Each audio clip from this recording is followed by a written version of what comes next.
Okay, what is a Ponzi scheme? I've seen this talked about a lot, especially in regards to Bitcoin. Bitcoin is my area of interest and expertise, and so I want to talk about just what a Ponzi scheme is, because I think that most people that use it have an idea of what it is, but don't totally understand what it is. Even people that, talking heads, when I see people talking about it on the old traditional legacy media or wherever it is, and start mentioning Ponzi schemes and labeling certain investments as Ponzi schemes, it's evident to me that they don't totally know what they're talking about, or they have a definition that is kind of off the mainstream accepted definition of what a Ponzi scheme is. So what is a Ponzi scheme? Typically, a Ponzi scheme is an investment that a person or a group of people are selling where they don't intend to offer any real service or conduct any actual business. And they intend to take the people who they sell this investment to take their money and spend it on themselves. In a lot of cases, they'll not just take money for themselves, but they'll pay some of that money out to the initial investors, early investors, to build up a group of people that are supposedly profiting from their initial investment. And then they can go on and tell other people that, hey, you should invest in this too. I'm making good money off of this. And some of them, I think, even realize that them getting their initial money back depends on getting new people into the Ponzi scheme. So let's talk about these things really quick. The key characteristics of a Ponzi scheme. First, a Ponzi scheme does not conduct any business. Actual business, has no intention of conducting actual business, right? Ponzi schemes don't have legitimate business operations. They're just selling, fake business, fake company. They're an opportunity to get something, get some sort of a return. They may have a story of what they're going to provide, but there's no actual intention on the part of the creators to provide those services, right? Another key aspect of Ponzi schemes is that they paid old investors and the creators with the money from new investors, right? So every time a new investor comes in, the creator is going to take as much of that investment or that new money that they can and pay as little as they have to, usually, to the early investors. So those early investors feel like they're making a profit, and in turn will go out and tell people, hey, invest in this, I'm doing it, I'm making a return on this. And then that will snowball, hopefully. That is the hope of the scammers and fraudsters that are running a Ponzi scheme, right? They also, a very key aspect of a Ponzi scheme is that they provide they promise to provide high returns on the investment with very little risk. Like, don't worry about it. See, these people are already making money over here. You can talk to them, and it's like a no-brainer. You put your money here, you're going to get, 2%, 5%, 10% return monthly, right? Just from doing this. And there's people who will say, yeah, I've been getting that so far. So they make these promises of high returns with little risk. That's a very key part of what a Ponzi scheme is. And then finally, or not finally, but two more things, and they're very closely related. A Ponzi scheme needs to be centralized. There needs to be one person or a very small group, like a company, that is in control of it, because they need to be able to keep that story hidden and consistent, right? They need to be able to continue to make these promises and tell what they're doing, but they can't get it wide enough to where people see that it's actually a scam or a fraud. It can't be distributed. You can't have it like a Bitcoin network is, the Bitcoin network is distributed. There's so many people involved with it that if there was fraud going on, people would start to make comments of it, right? But it needs to be centralized. And there's another reason it needs to be centralized too, a Ponzi scheme, because in a Ponzi scheme, you need to be able to inflate the supply of the shares of stock or of a company or of a service, or the amount of whatever the Ponzi scheme is selling. It needs to be able to create an infinite amount of that.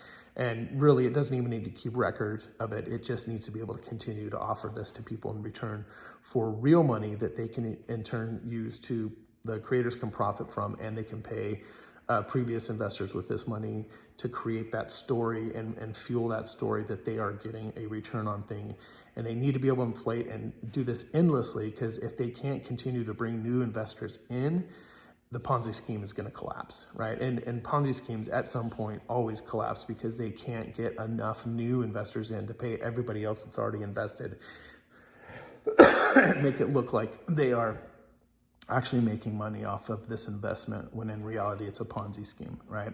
And once those people stop getting a return on their investment, or if they get to a point where they're so late into the game they don't get any return on their investment, then they start to talk negatively about it and tell other people why this is a terrible investment, you shouldn't do it, I never got my money back, I never made any profit. And once that story starts to spread, that Ponzi scheme is done. People are going to get really negative about it, and it's going to hurt their ability to get new investors, and it's going to ruin the Ponzi scheme.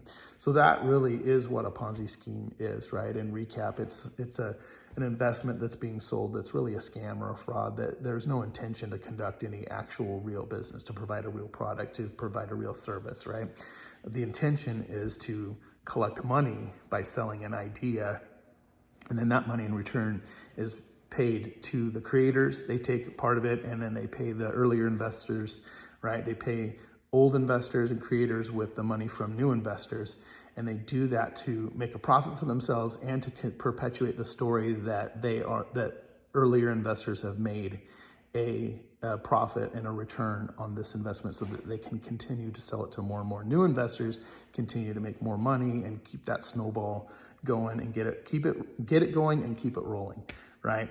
And then again, promising high returns with very little risk, another key aspect of almost all Ponzi schemes.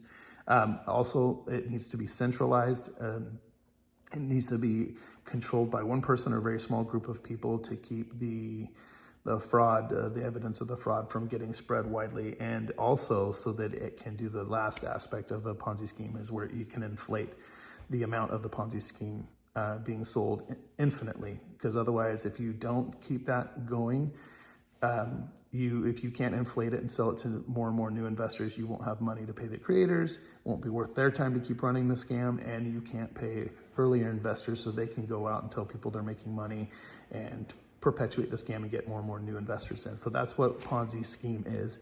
Those are the key aspects of almost every Ponzi scheme that has been a legitimate Ponzi scheme. People talk about things being Ponzi schemes out of it, and they don't usually fit those 5 aspects, and they're not really Ponzi schemes. It doesn't mean that they aren't being abused, right? But it just means that they're not really a Ponzi scheme.